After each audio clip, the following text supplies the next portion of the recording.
Boa noite a todos. Obrigado por estarem aqui. Obrigado, Thaís, pela prece. Gostaria de deixar claro, a gente sempre comenta aqui, que enquanto todos vocês estão aqui ouvindo a palestra, os espíritos estão trabalhando conosco e fazendo um diagnóstico com o que cada um aqui tem de bom para contribuir para os trabalhos que eles fazem em asilos, em hospitais, em prisões, porque cada um de nós, ainda que não conhecemos esse potencial direito, os espíritos têm esse poder, essa capacidade de fazer esse diagnóstico. Então é sempre muito gratificante tê-los aqui, porque saibam que vocês têm muito a colaborar. Todos nós temos a colaborar com esse trabalho dos espíritos. E é uma grande alegria voltar a falar de arte da última vez que eu falei desse assunto, como a Thaís disse algumas semanas atrás.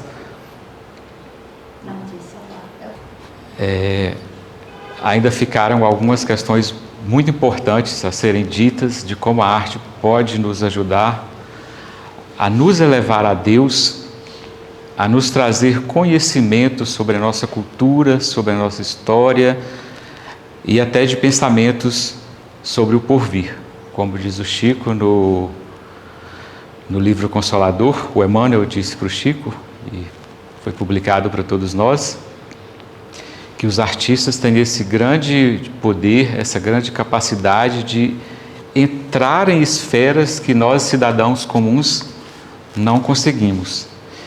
E aí a gente está falando dos grandes artistas, dos que eles chamam de artistas de gênio, desses artistas verdadeiros, aqueles que normalmente não se sucumbem a essas questões materialistas, que estão ali vivendo a arte na mais profunda beleza do que ela tem a nos dizer. E hoje, para essa sequência, eu trouxe aqui para iniciar a nossa conversa um vídeo até de um programa de auditório. Não é o nosso feitio fazer isso, mas eu achei tão importante.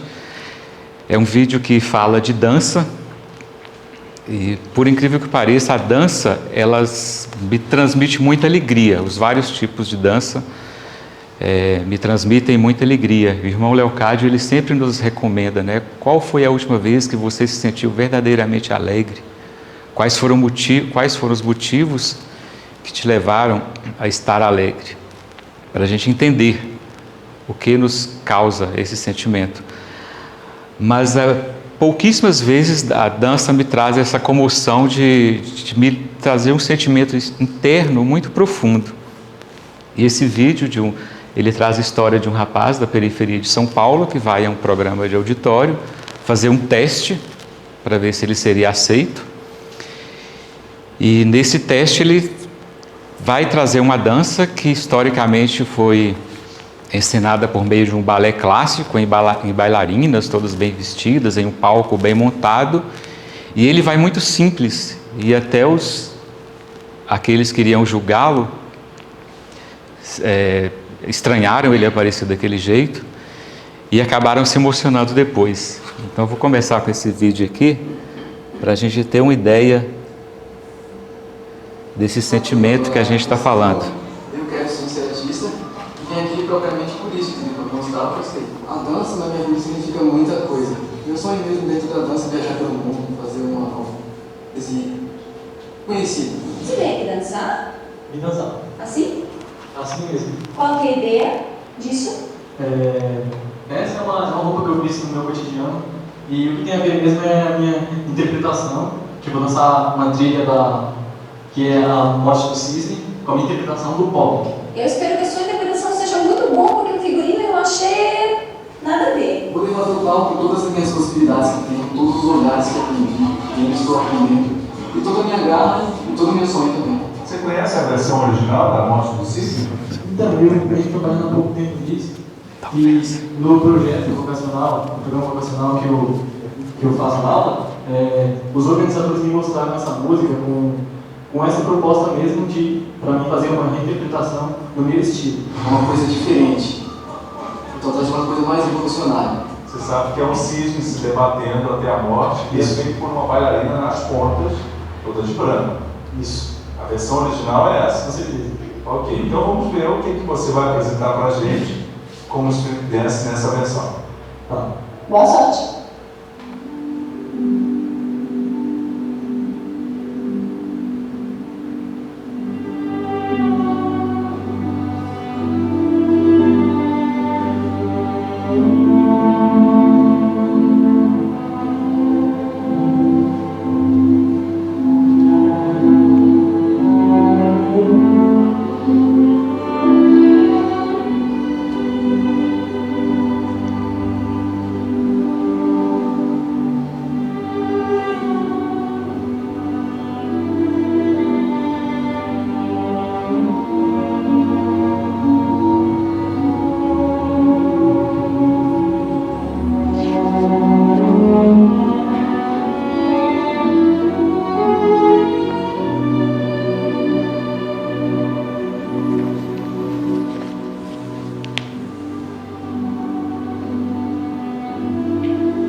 Como que apenas com os movimentos do próprio corpo dele, ele consegue nos remeter a um cisne em se debatendo contra a morte, prestes a ser morto.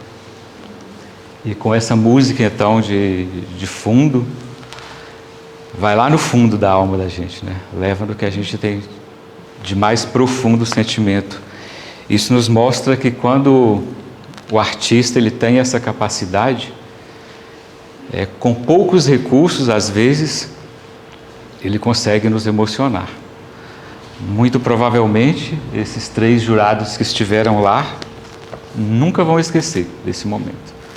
Possivelmente lá foi vendo ao vivo a música, vendo de perto na frente deles, como deve ter sido forte a expressão desse rapaz. E é por isso que no livro Consolador, o Emmanuel, ele traz, quando ele vai falar de arte, ele traz dentro de um capítulo chamado Sentimento. E sentimento, pelo dicionário Ruais, é aquilo que nos leva ao nosso afeto. É o que a gente tem de afetivo, que tem capacidade de nos fazer emocionar, de alegrar, de nos causar esse sentimento que a gente não sabe explicar. E que às vezes a gente chora, mas sabe que é algo bom. Parece contraditório, né? A gente chora, se emociona, mas sente que é algo profundo e algo comovente e algo que nos engrandece. E por isso que também o Léo Denis, em sua obra A Arte e o Espiritismo, ou A Arte no Espiritismo, ele diz que a evolução material ela tem que trazer consigo uma evolução paralela, filosófica e moral. Porque se essa evolução material for acontecendo, a gente vai produzindo tanta coisa, tanto material para ser consumindo, e a gente não reflete por que isso está acontecendo. O homem já foi à Lua, as diversas tecnologias de comunicação, principalmente, cada vez mais velozes, mas por quê? Por que o homem foi à Lua? Para quê? O que o homem foi buscar lá? A medicina evoluindo cada vez mais, estamos vivendo, a cada geração temos um ganho de capital de vida, mas o que nós aprendemos com esse capital de vida a mais que nós estamos tendo que nossas gerações anteriores? Será que nós estamos angariando esses anos a mais de vida para trabalhos afetivos, para trabalhos do bem, para reflexões filosóficas que nos levem a nos entender como nos religar ao nosso Criador, ao nosso Pai? Será que estamos utilizando mais esse capital de vida para refletir sobre a moral cristã? O que a moral cristã tem a nos dizer? E que quase sempre foi feita por meio de parábolas, até para isso mesmo, para serem eternas, para termos sempre sobre o que refletir de uma forma diferente.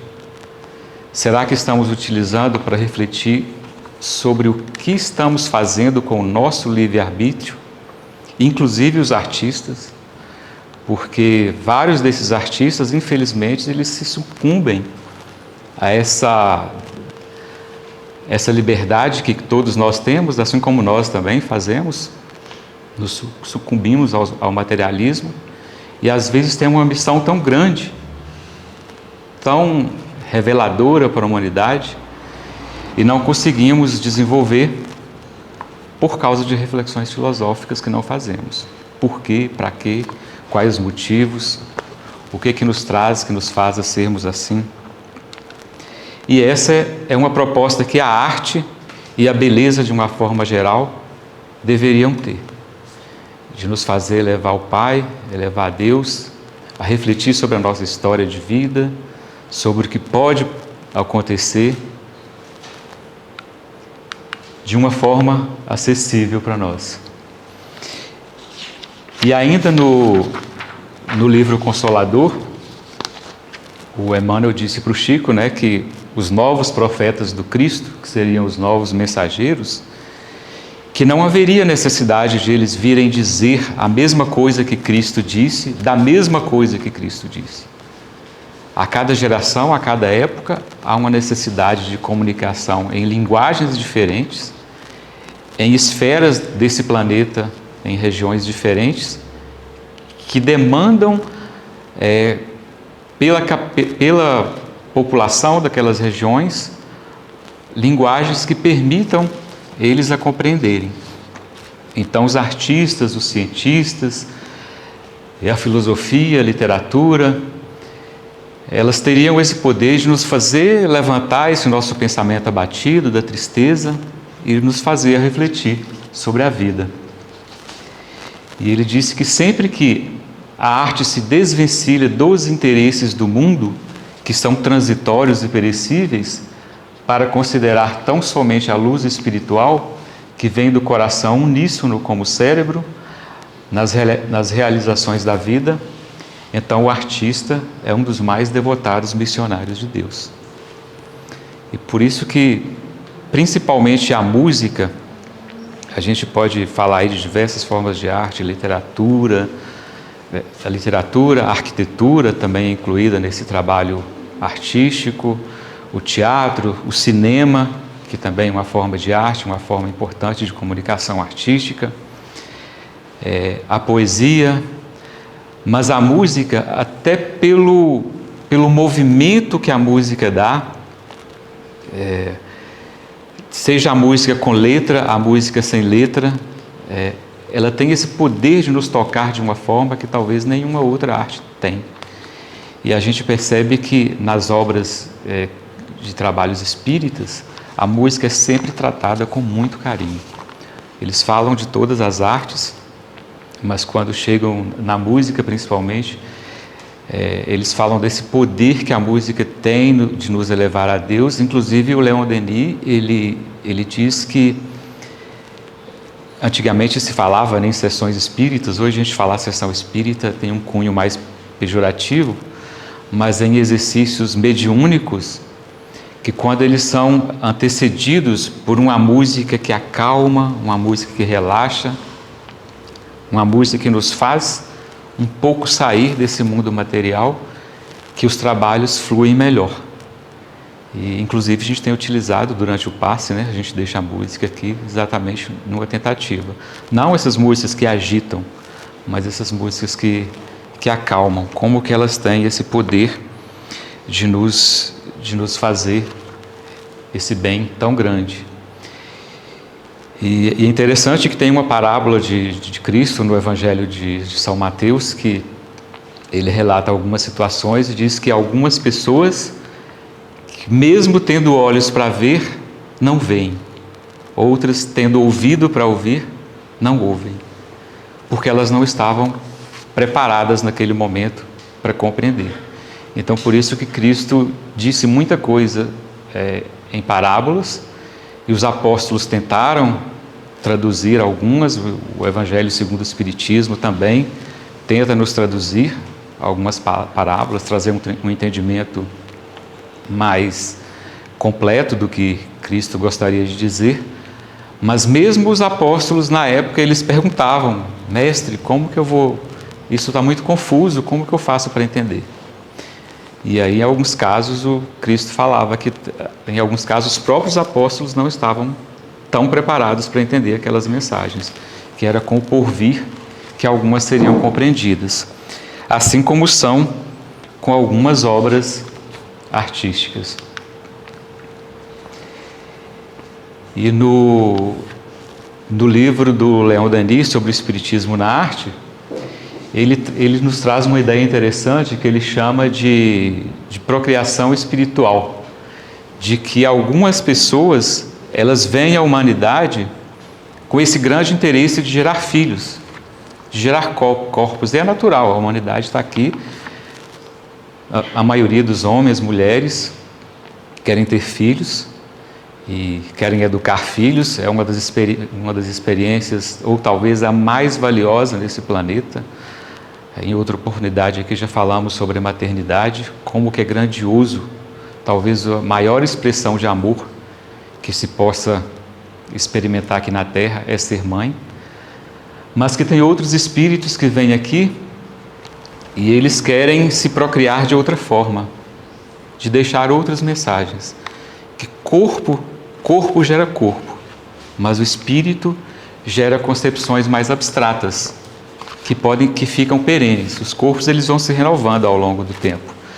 Mas essas mensagens artísticas, mensagens abstratas, mensagens filosóficas, mensagens que nos aproximam de Deus, elas são eternas.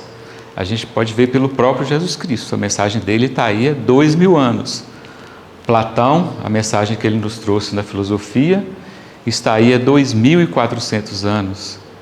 E a gente pode ver nas grandes obras artísticas, nesses grandes trabalhos humanitários, os políticos de alma humanitária, como Mandela.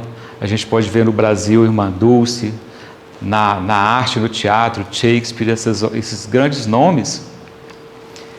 Eles vieram aqui com uma missão talvez muito maior. Alguns tiveram filhos, outros não, mas eles vieram com uma missão muito maior do que gerar corpos.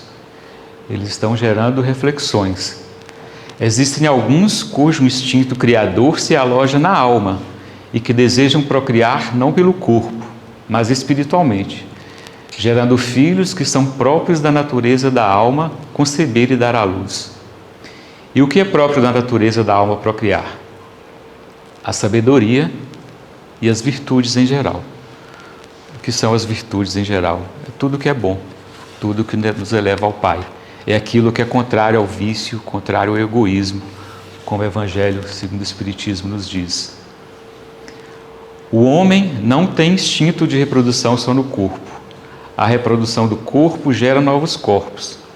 Como o corpo não pode ser eterno fisicamente, ele gera novos corpos para colocar no lugar dos antigos. Mas a alma tem uma necessidade um pouco diferente. Essa procriação espiritual que esses grandes mensageiros vão nos dizer ao longo da história e que a gente costuma ficar anos tentando compreender. e que, infelizmente, alguns deles se desvencilham dessa virtude, dessa missão que lhes foi dada, e acabam indo para outro caminho. Faz mais ou menos um ano, talvez um pouco mais, o Milton Nascimento, ele deu uma entrevista que até foi criticado por algumas pessoas, né? Mas ele falou assim: poxa, a música hoje está tão estranha, parece que não está bom. As pessoas estão falando na música só de bebida, de um homem que traiu, de sofrimento. Quem está falando da amizade? Quem está falando do amor?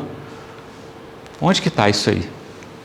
E aí teve um lado bom também, que vieram outras pessoas que estão fazendo esse trabalho na música, de falar de amor, de falar de coisas boas, de coisas edificantes, e que esses nomes começaram a aparecer. Mas essa crítica dele é uma crítica bem interessante, e que ela é feita ao longo do tempo, mesmo na época que as obras básicas do Espiritismo foram codificadas, já se fazia essa reflexão sobre a música daquela época também, e principalmente do teatro daquela época. O que está sendo feito de edificante, de construtivo? O que vai ficar para a eternidade?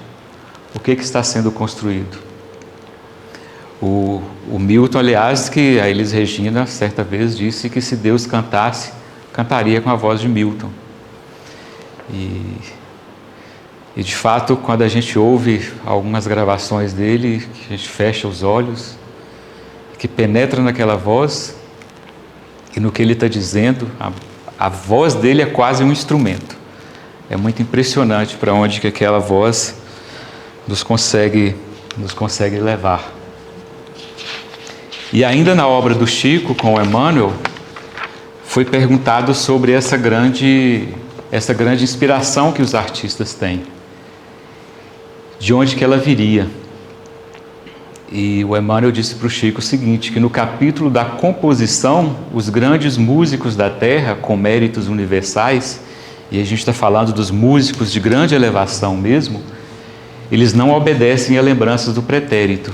E ele está falando isso porque na pergunta anterior foi questionada essa questão esse ponto de visitar nossas vidas passadas, que o irmão Grimm chama de conhecimento em repouso, e que todos nós temos esse potencial de, quando nós necessitamos em determinadas situações, de algumas experiências que nós já temos, mas que elas podem vir à tona naqueles momentos que nós mais necessitamos. Às vezes nós nem sabíamos daquele potencial, mas nós vamos lá no fundo do nosso conhecimento, da nossa alma, e lembra de alguma coisa, opa, isso aqui eu consigo fazer.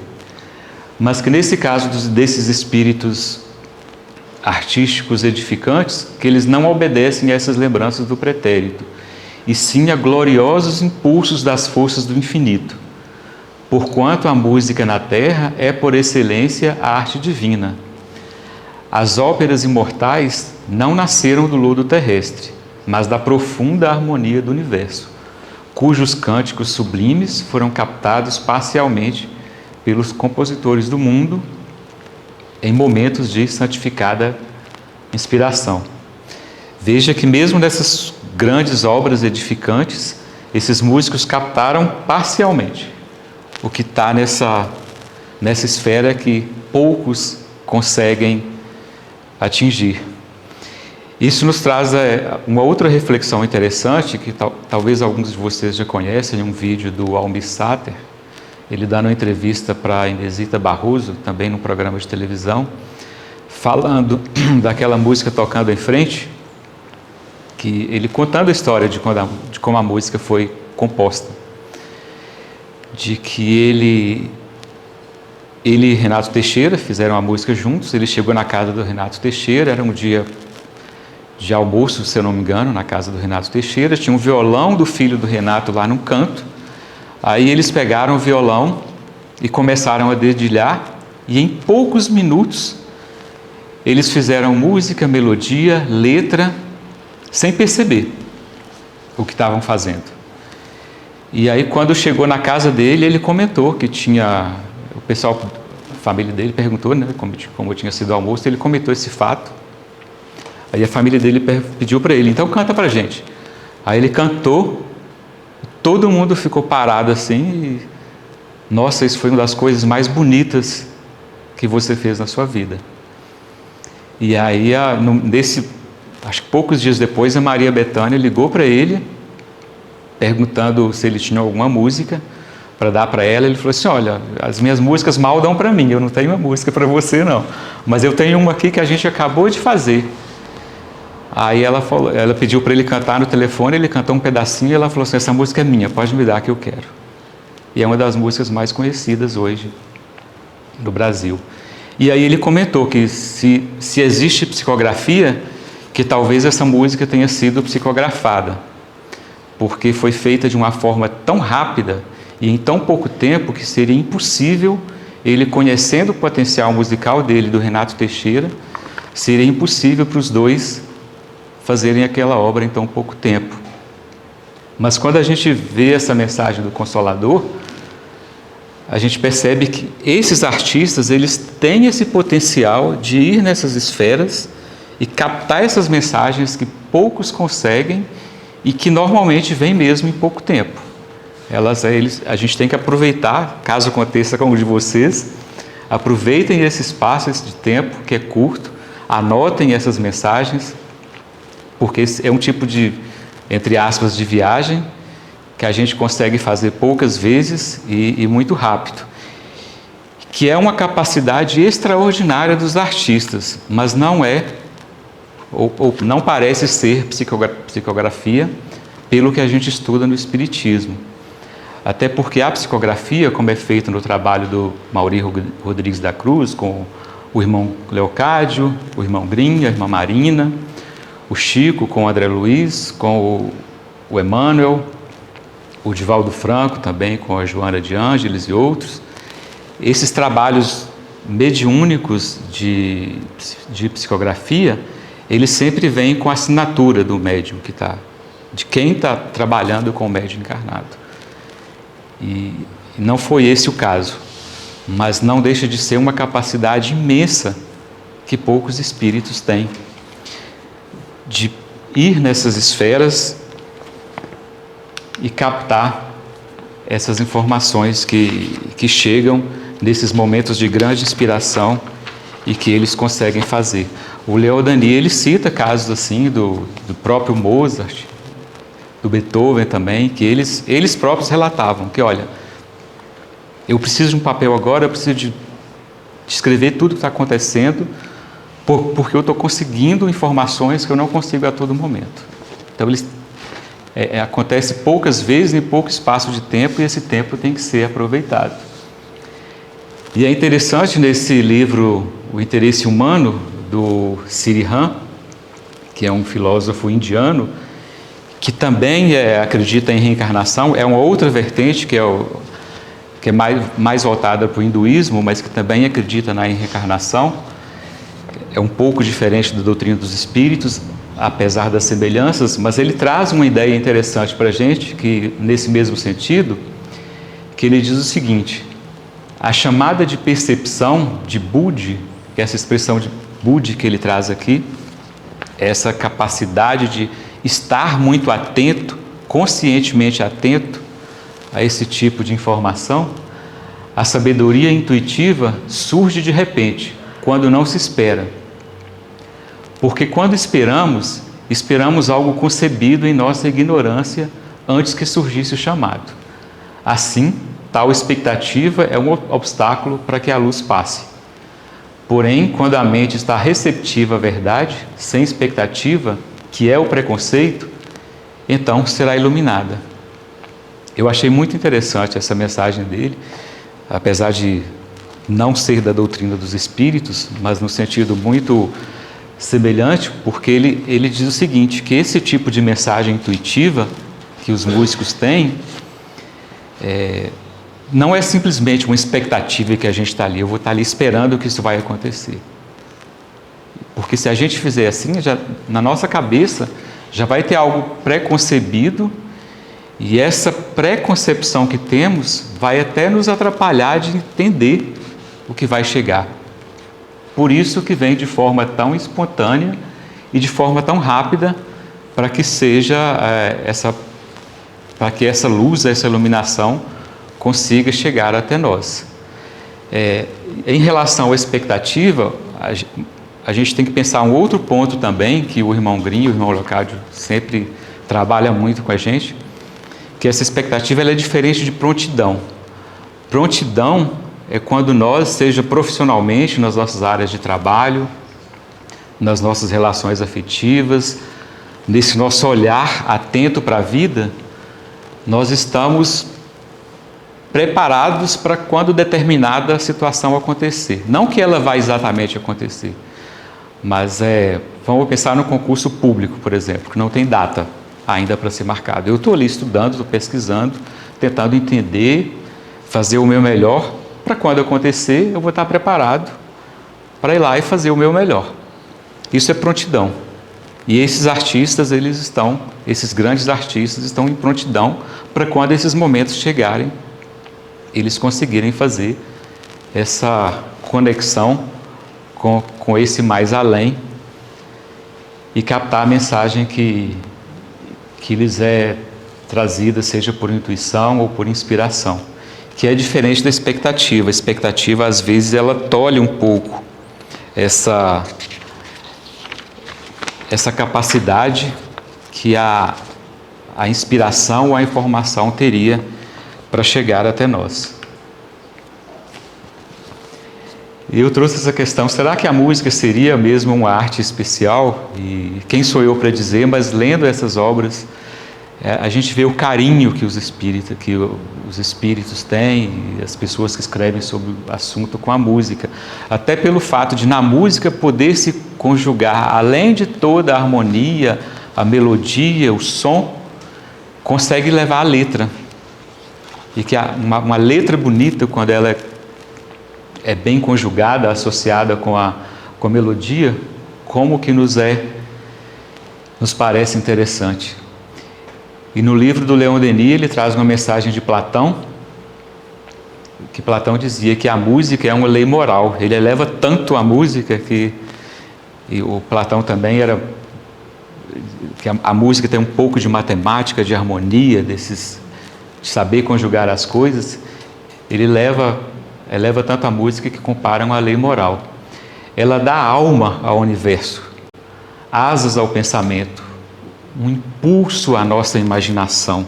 A gente imagina, essa imaginação vai tomando formas, um encanto à tristeza. Quantas vezes nós estamos tristes, aí vem uma música, lógico, tem aquelas músicas que a gente não gostaria de ouvir em momentos de tristeza, mas quantas tem que nos alegram?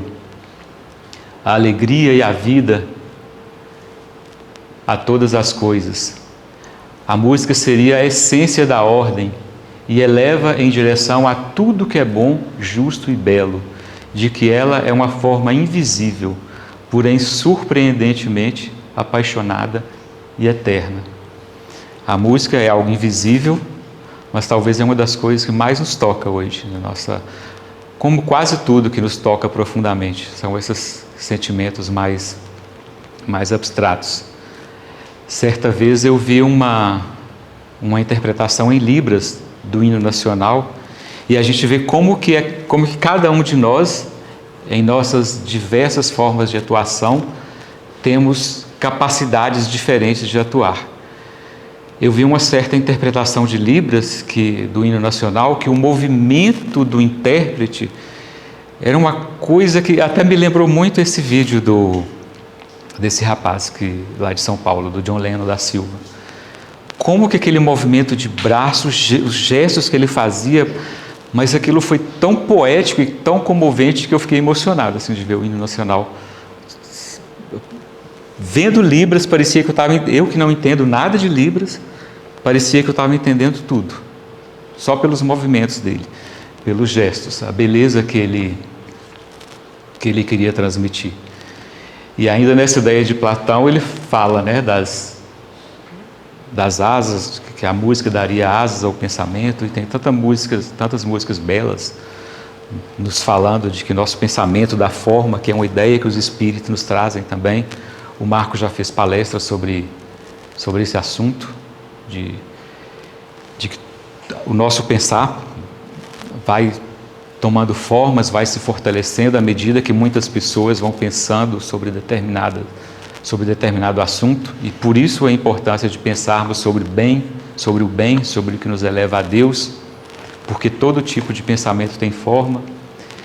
E naquela música Majestade o Sabiá, que parece uma música simples, mas que lá está dizendo: meus pensamentos tomam formas e eu viajo, vou para onde Deus quiser. E aquele retrato, que aí na música continua, né, que dentro de mim retrata todo o meu inconsciente, como se aquilo que eu não tivesse consciência dessa viagem que está sendo feita na música, vem vindo à tona. E é um pouco do que os artistas tentam nos trazer. E outro ponto muito interessante, e que a ciência tem começado a trabalhar sobre ele nos últimos anos, mas que o Leon Denis já trouxe isso para a gente há mais de 100 anos, de que todos os seres vivos são sensíveis a músicas. Até os animais recebem a sua influência. Os próprios insetos sentem as vibrações. Aí ele diz: quando me ponho ao piano, as moscas voam em torno de mim de forma particular. Então, ele, quando estava tocando piano e não tocando piano, ele percebia como que os insetos voavam de uma forma diferente. E numa mensagem bíblica, Saul, em suas crises nervosas, mandava chamar Davi, que com seus sons de sua harpa acalmava a irritação do monarca. E hoje já tem, inclusive, curso de graduação de musicoterapia. A música sendo tratada como terapia para pessoas em hospitais, pessoas que estão em recuperação de problemas de saúde. E faz deve ter talvez um mês, mais ou menos, que um programa de televisão mostrou a música relacionada às plantas, que as músicas estariam aumentando a produtividade em plantações de azeitonas, de olivas, no sul de Minas. A produtora, ela botou caixas de sons próximas às azeitonas e percebeu que onde que essas músicas ficavam mais, no período que ficou com música, a produtividade aumentou bastante. É interessante que eu fui pesquisar sobre esse assunto em outros países, foram feitas experiências semelhantes, e alguns argumentaram assim: olha, pode ser não necessariamente por isso, porque também as pessoas, quando estão ouvindo a música e vão trabalhar, principalmente nesse tipo de plantação, as pessoas ficam mais felizes e cuidam melhor das plantas, mas não deixa de ser influência da música também.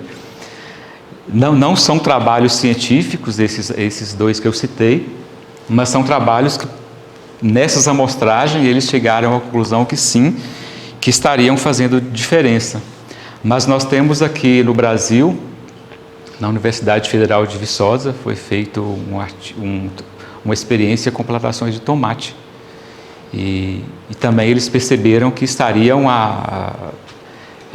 mestrandos nessa área de agronomia, se eu não me engano, fizeram esses testes e eles perceberam que estavam havendo mais produtividade nas plantações que estavam ouvindo música naquele período desde a germinação. E eles fizeram, inclusive, experiências com plantas mais próximas, um pouco mais distante, e sem música. Fizeram também, acompanharam durante determinado tempo com determinados tipos de músicas diferentes, com rock, com música clássica, para ver qual seria mais efetivo.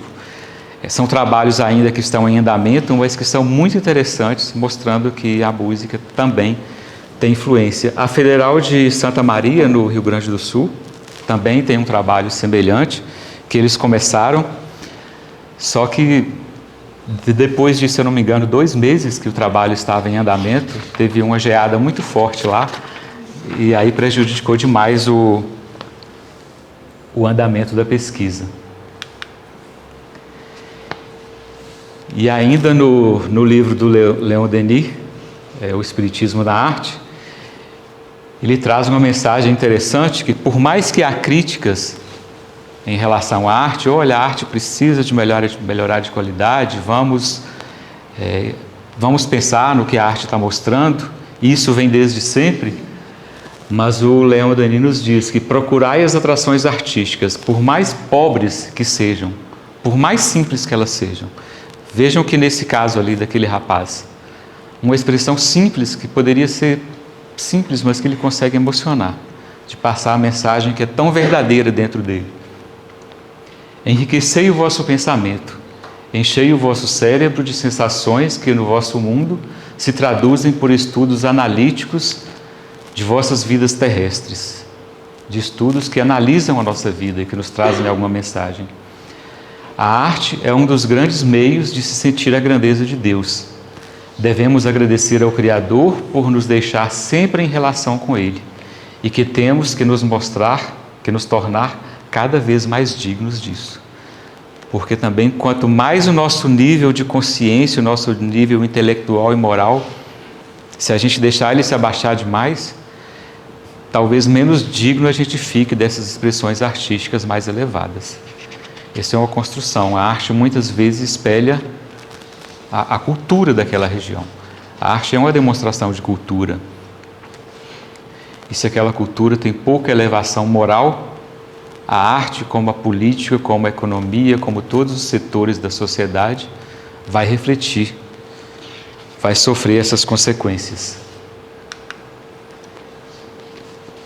E ainda no Consolador, o Chico também, o Emmanuel, nos dá essa ideia de que, de modo geral, todos os homens terão de buscar os valores artísticos para a personalidade. A arte envolve com os homens e, representando a contemplação espiritual de quantos a exteriorizam, será sempre a manifestação da beleza eterna, condicionada ao tempo e ao meio dos expositores, ao tempo do artista, do que o artista está produzindo, e ao meio em que essa arte também é produzida. E em cada um de nós, esse está no livro, se eu não me engano, do Leon Denis, é uma mensagem de... eu não sei se é dele mesmo ou se é de Platão, que em cada um de nós há um germe de bondade e de beleza espiritual. E se nutrirmos correta e assiduamente, formará uma bela planta. Olha que coisa mais linda. Em cada um de nós, há uma semente dessa bondade e dessa beleza espiritual, que se nós nutrirmos correta e assiduamente, é o orai e vigiai. Prestemos atenção no que estamos fazendo. Formará em cada um de nós uma bela planta, que após o tempo florescerá como uma grande fonte de beleza para toda a humanidade. Porque onde estivermos, estaremos refletindo essa beleza que estará dentro de nós.